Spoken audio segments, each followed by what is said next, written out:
Hey guys, it's me, Lone Wolf SAS. Today we're going to be starting a new walkthrough. We're going to be starting Metal Gear Solid 3, Snake Eater. And yeah, you're probably wondering what this scream is and how I'm playing it on PS3. I got the Metal Gear Solid HD collection where it comes with Metal Gear Solid 2, Metal Gear Solid 3, and it comes with Metal Gear Solid Peace Walker. And I'm going to be playing them all, plus I'm going to be playing Metal Gear Solid 1. I'm going to do the entire series, starting from Metal Gear Solid 3, because the story mode in the game starts from Metal Gear Solid 3, then it goes to Metal Gear Solid Peace Walker, then it goes to Metal Gear Solid Phantom Pain. Actually, it goes to Ground Zero, but I don't got Ground Zero, so don't matter anyway, but whatever. Just So it's gonna go from that, and then after Metal Gear Solid Phantom Pain, it goes to straight up Metal Gear Solid 1.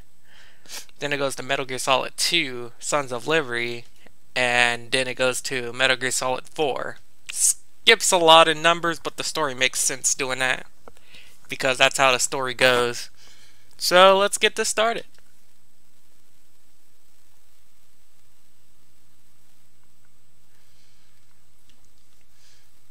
The only struggle about me doing the series is that I have played Metal Gear Solid 3 Snake Eater. Like, I did play Snake Eater. I played Peace Walker by myself just to see how it plays and stuff. See if I can beat it. I'm almost beating it. It's almost done, so I'm pretty sure I can make it all the way through. Probably will need some help. If anybody who has Peace Walker, when I start doing it, I'll ask you. Like, you can put it in the chat or something. If you have this game, I will play with you if you're willing to help. Don't be acting like a speedrunner stuff like, I'll take a good player but not a 100% good player, because I don't want a super pro just straight up, ruining the game a little bit. Like, I'm not saying he's ruining it, but he's just too good that it just feels like I'm doing nothing. So, yeah. And there's Metal Gear Solid 2. I never played Metal Gear Solid 2, but I did watch speedrunners play it a lot of times, so I'm pretty sure I can play it a little bit and know where I'm going. But it's still going to be a struggle because sometimes I don't look at the speedrunner play. I'll just like do something else for a second. So probably I'm going to have a struggle on that a little bit. But we're going to be doing Metal Gear Solid 3 Snake Eater.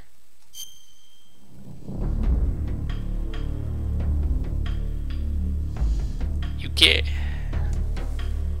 Yeah, we're just going to start it.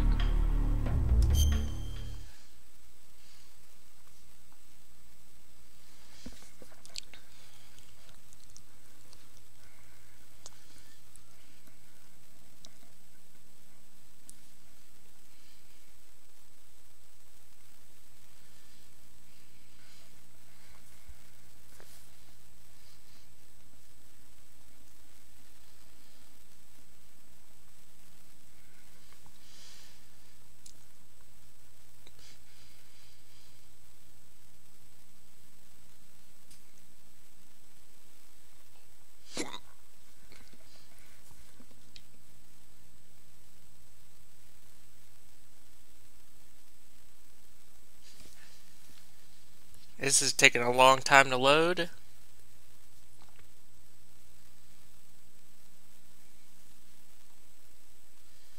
Oh, I guess Metal Gear Solid straight up what's it called? Snake Eater's pretty big.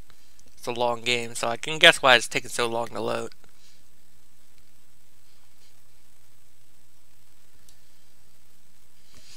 Well, since this is taking a minute, I guess I got time to talk.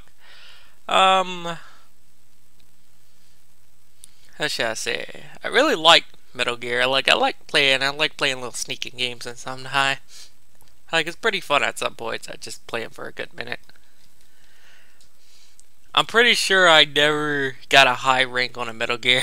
I always get like a sloth or something I try to be sneaky. Just that sometimes I get caught. And then I just be like, oh, forget it. I'll just shoot everybody dead. That's how I roll. That's how I do it.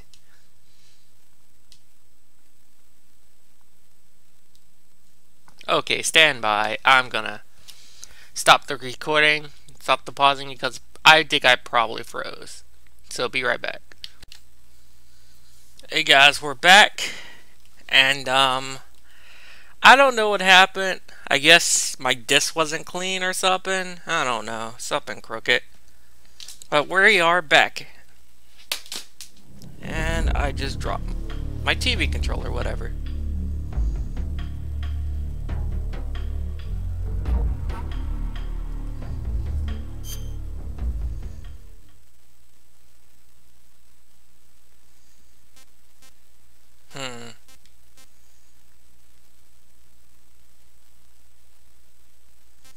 What's this?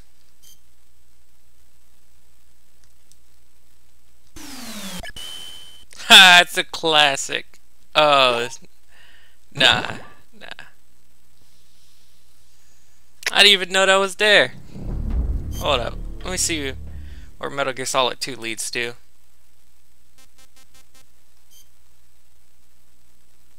At least to the other one. Wow.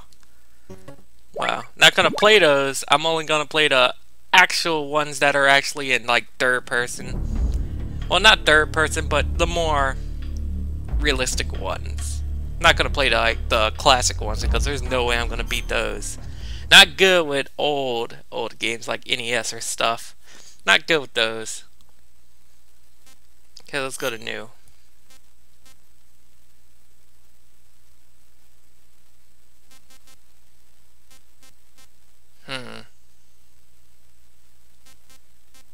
Well, it's not my first time playing.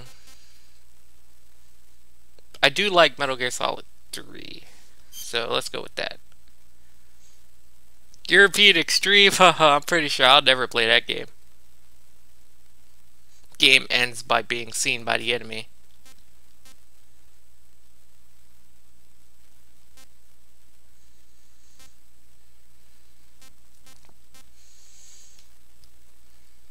Let's go on standard.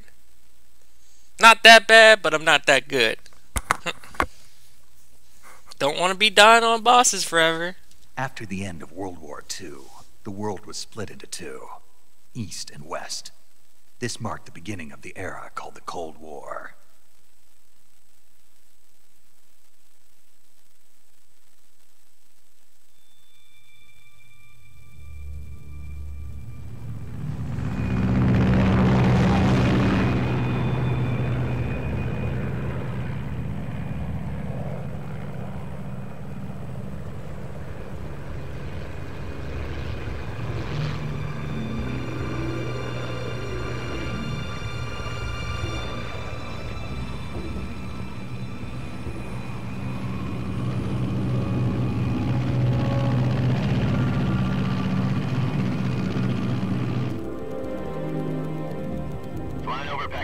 Altitude 30,000 feet. Approaching Soviet airspace. 20 minutes to drop off. Commencing internal depressurization. Equipment check.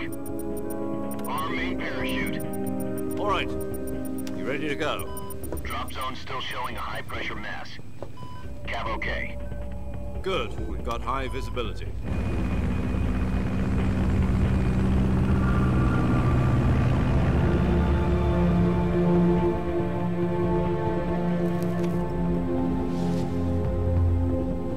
Put out that cigar. Connecting oxygen hose to interior connector. Put on your mask.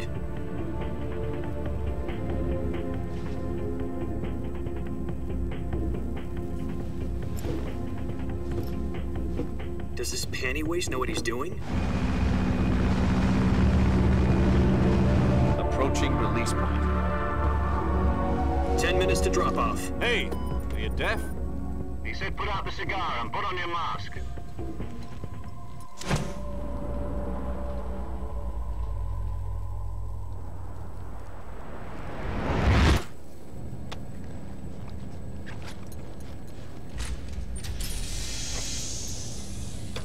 Depressurization complete. Checking oxygen supply. 6 minutes to drop off. Opening rear hatch.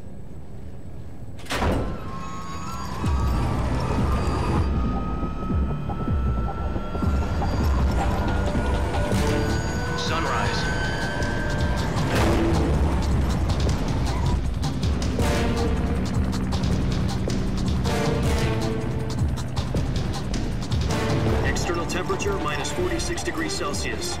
2 minutes to drop off. Stand up. You'll be falling at 130 miles per hour. Try not to get frostbite from the wind chill. 1 minute to drop off. Move to the rear. Activate bailout model. This is one for the history books. The world's first halo jump. 10 seconds to drop off. Stand by. Status okay. All green. Prepare for drop-off. Countdown. 5, 4, 3, 2, 1. Spread your wings And fly. God be with you.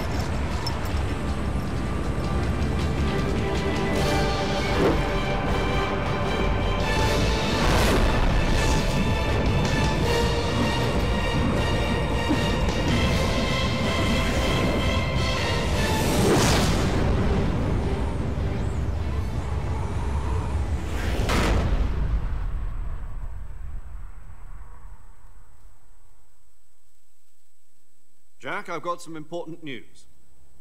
The head of the CIA has finally given us the green light for the Virtuous Mission. Virtual Mission? No, the Virtuous Mission. The future of our Fox unit depends on it. If it succeeds, we'll be officially organized into a unit. Virtuous Mission? Sounds like some kind of initiation ritual. You know, don't get cocky. This isn't a training op. Right. So what exactly is this wonderful mission?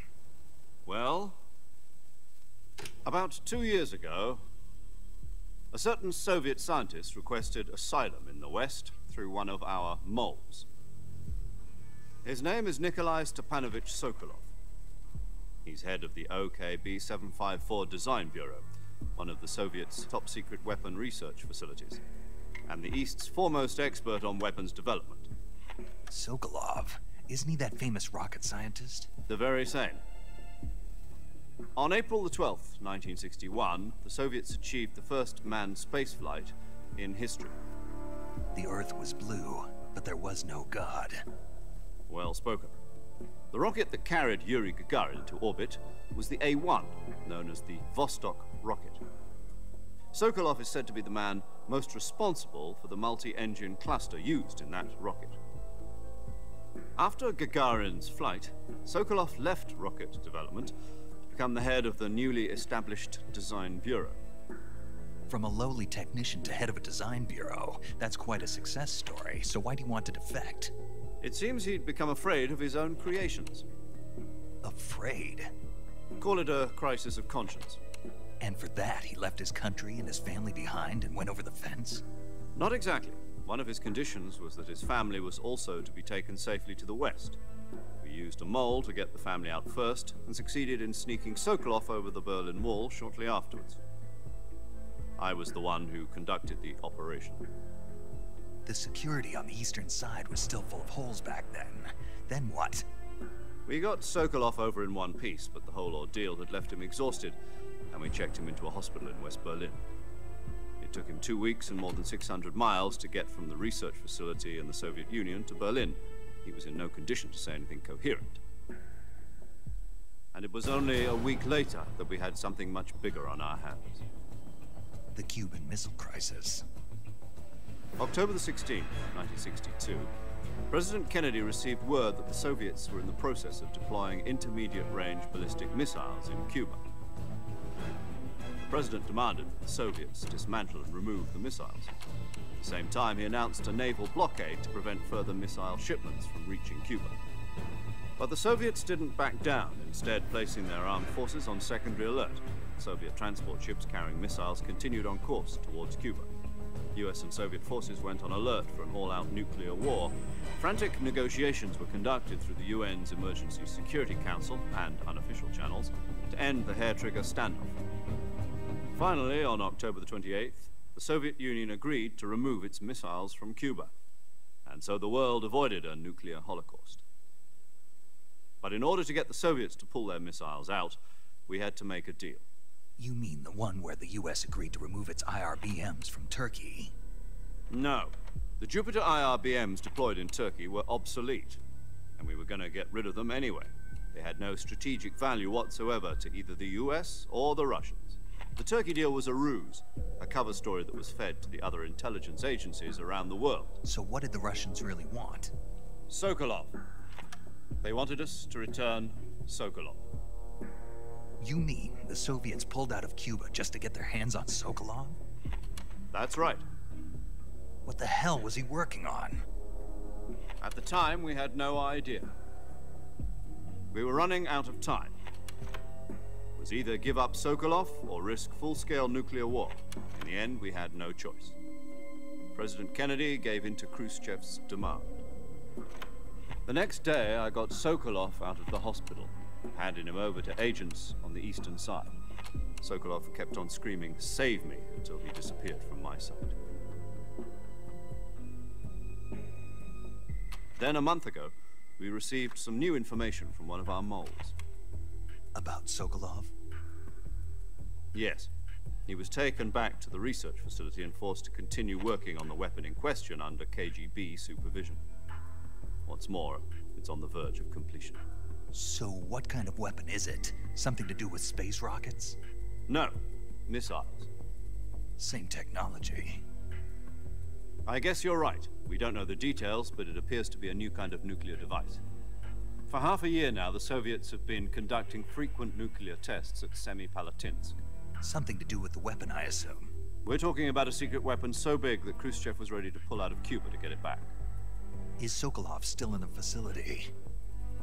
No. According to our intelligence, he's in Tselinoyarsk, a place in the mountains about 3 miles to the west that's known as the Virgin Cliffs. The Virgin Cliffs. Nice name for a virtuous mission. They moved him there just recently. Why? Apparently, they're conducting a field test of the weapon, but it's our best chance to get him back. This mission would never have been possible if he was still in the research facility. This is our last chance. Sokolov must have known that too when he contacted us.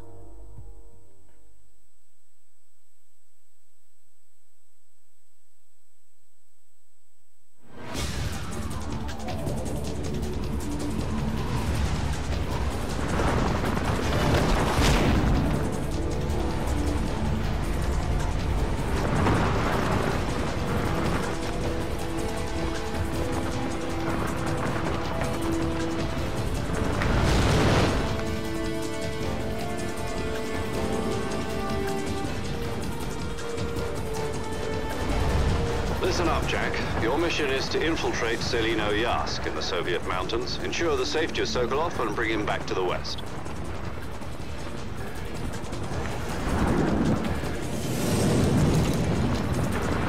If we don't get Sokolov back before that weapon is complete, we'll be facing a major crisis. The clock is ticking.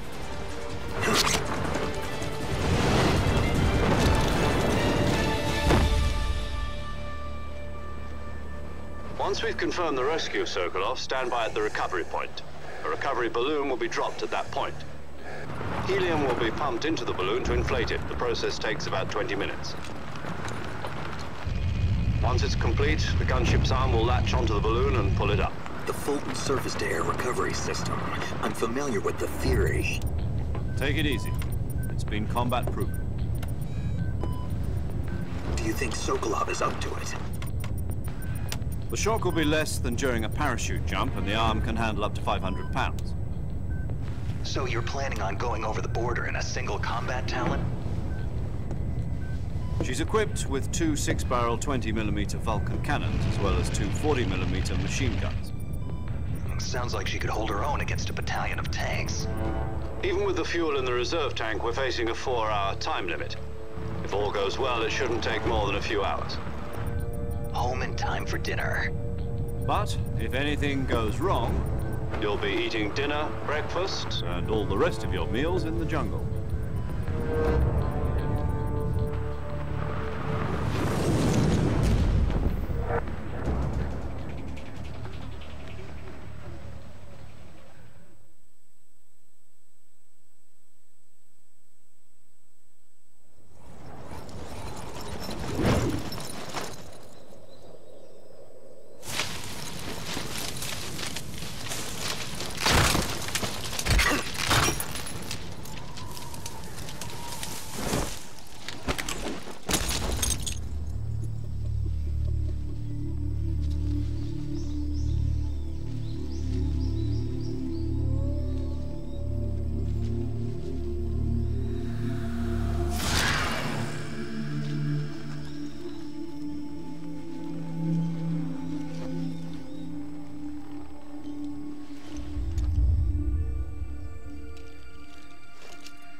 Do you copy? You're already in enemy territory, and somebody might be listening in. From here on out, we'll be using code names to refer to each other. Your code name for this mission will be Naked Snake. I'll be referring to you as Snake from now on. You're not to mention your real name. Snake?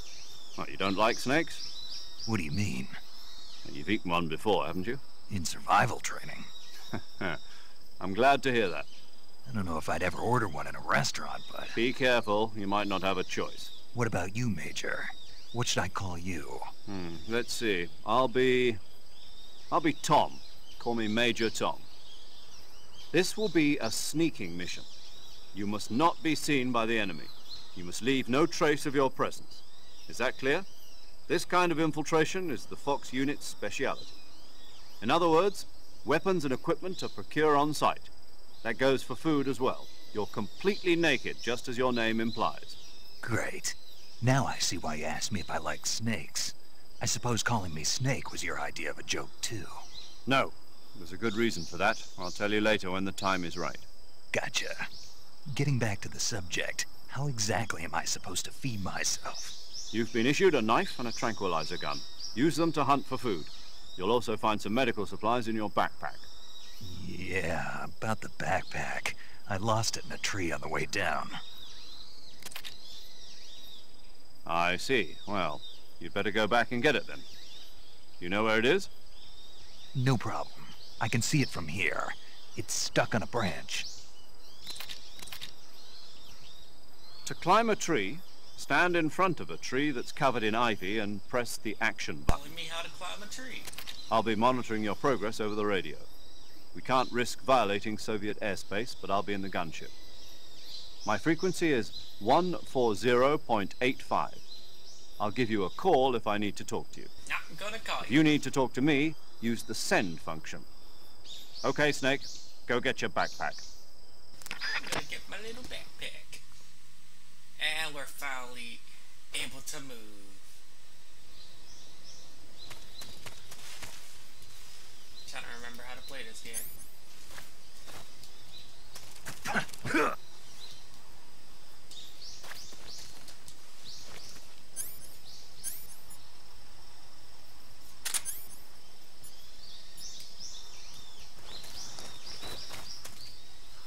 It's gonna be a while before I get used to this.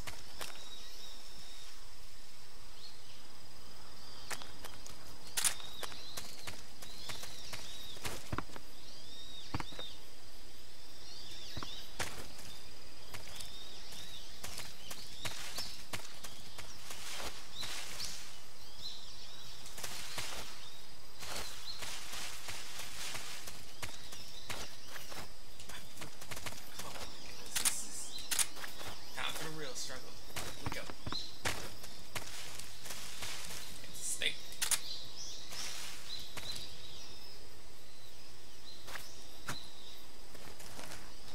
Peekaboo.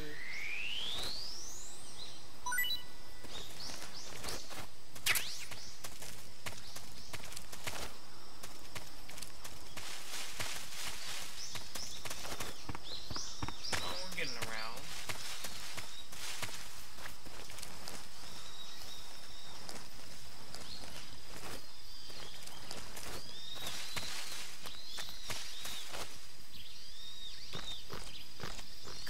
True.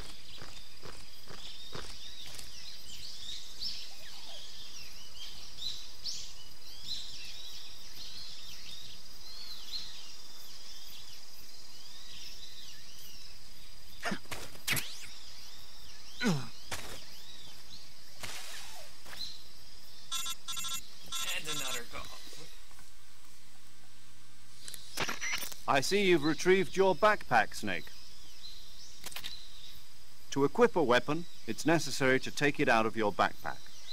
In the survival viewer, choose Weapon from the backpack. Your available weapons will be displayed in a window in the upper left. From that list, choose the weapon you want to equip and press the Enter button. For other equipped items, just do the same thing from Item. Got it. Use the survival viewer backpack. Yep, that's right. Survival is fundamental to this mission. After you've been out in the field for a while, your stamina will start to drop.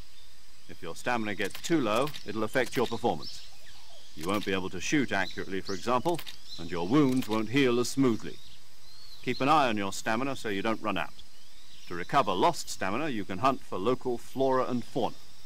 You can use either your tranquilizer gun or your knife to hunt. My only weapon is a Mark 22 Hush Puppy tranquilizer gun? That's right. It's been fitted with its own suppressor.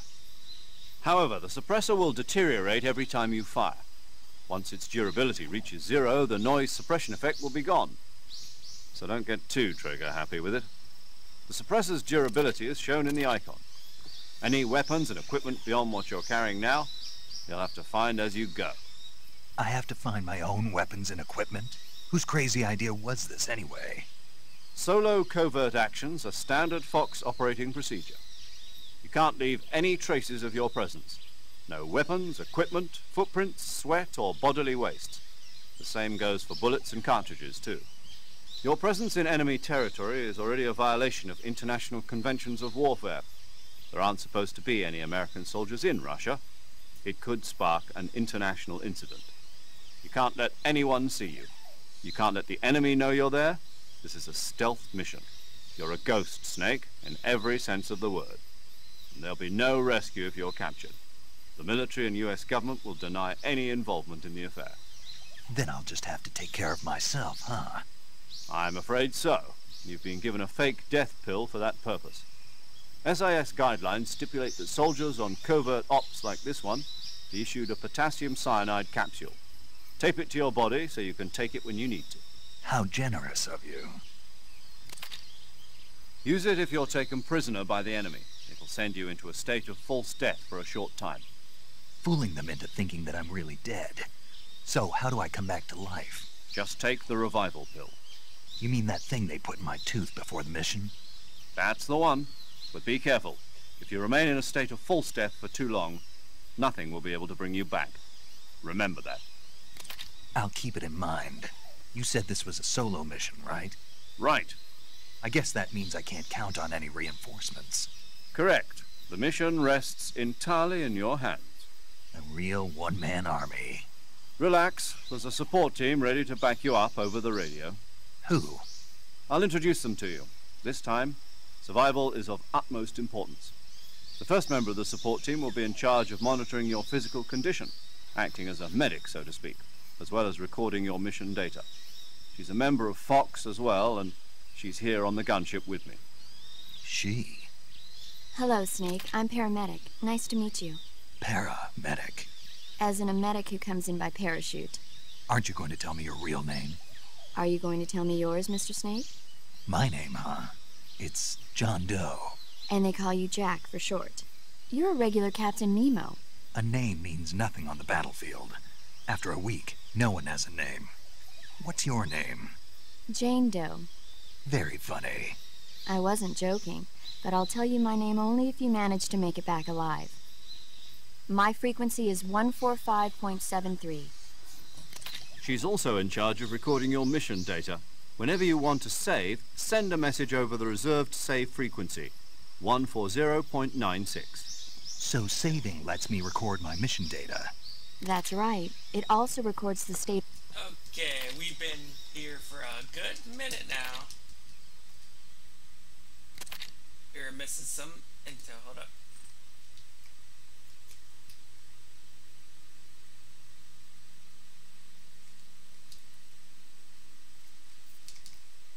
All you need to know is we're going there. Simple as that.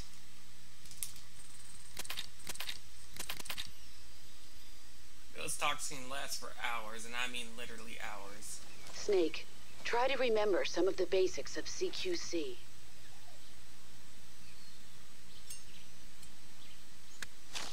All you need to know is the person he talks to, his mentor is the boss.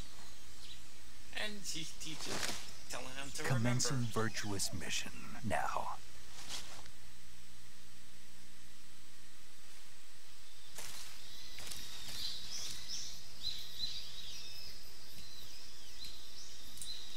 Forgot how to aim.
you out with a couple of camos.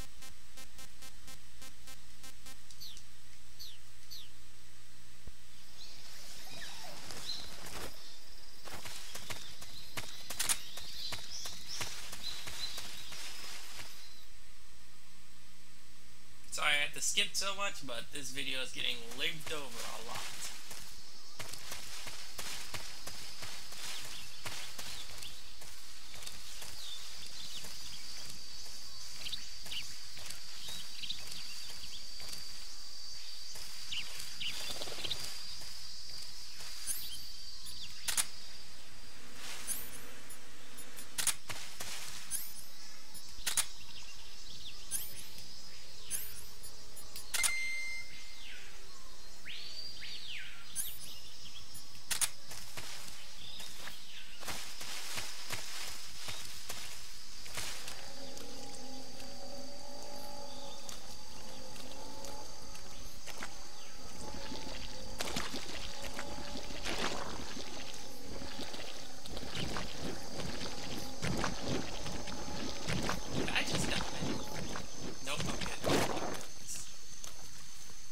Into the water.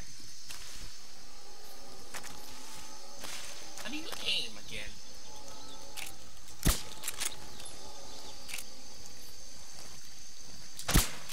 Oh, heck no, that's not being the button. No, heck no. That's the button that's gonna get me killed.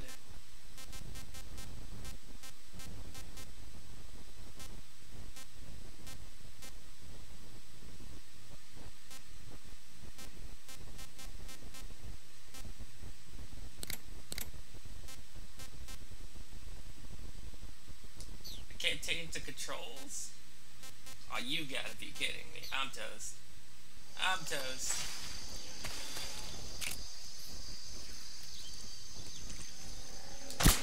There is no way.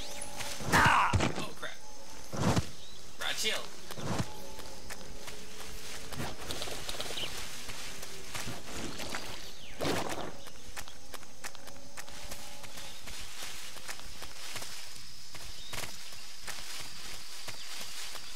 Wait, I wonder if I do this.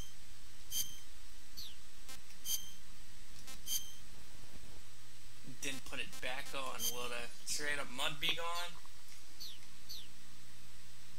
Yep. Clean as a daisy.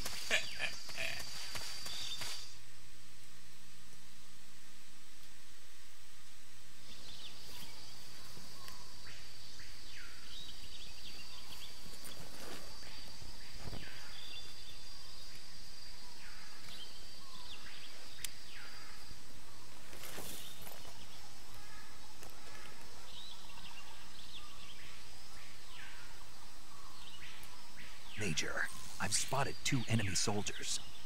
They're probably KGB troops sent to guard Sokolov.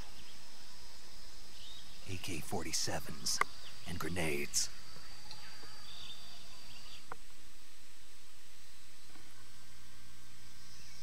Snake, your presence in Soviet territory is already a violation of international law. We can't let the Kremlin find out that the CIA and the American government are involved. Contact with the enemy is strictly prohibited. Don't engage them in battle either. This is a stealth mission. Got that? The Major is right.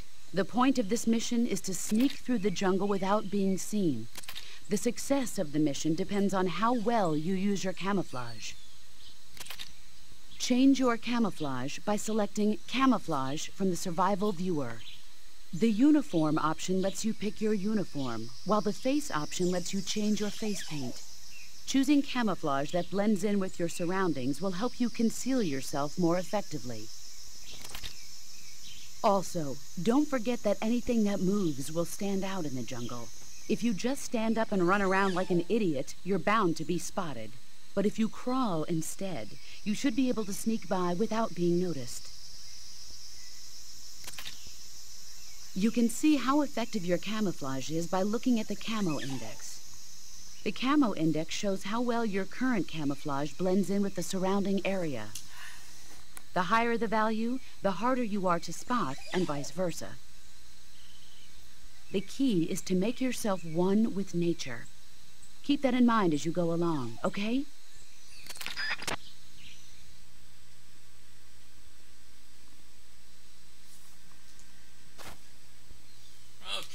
save it right here, because we still got a long way to go. In the next video, we're gonna straight up check out all this. We're gonna get started. So I hope you enjoyed the first part, even though I skipped a little bit. You didn't really miss much when I skipped a lot right there. You didn't really miss much. So I'll see y'all later. Hope you enjoyed, and I'll see you in the next part. Bye bye.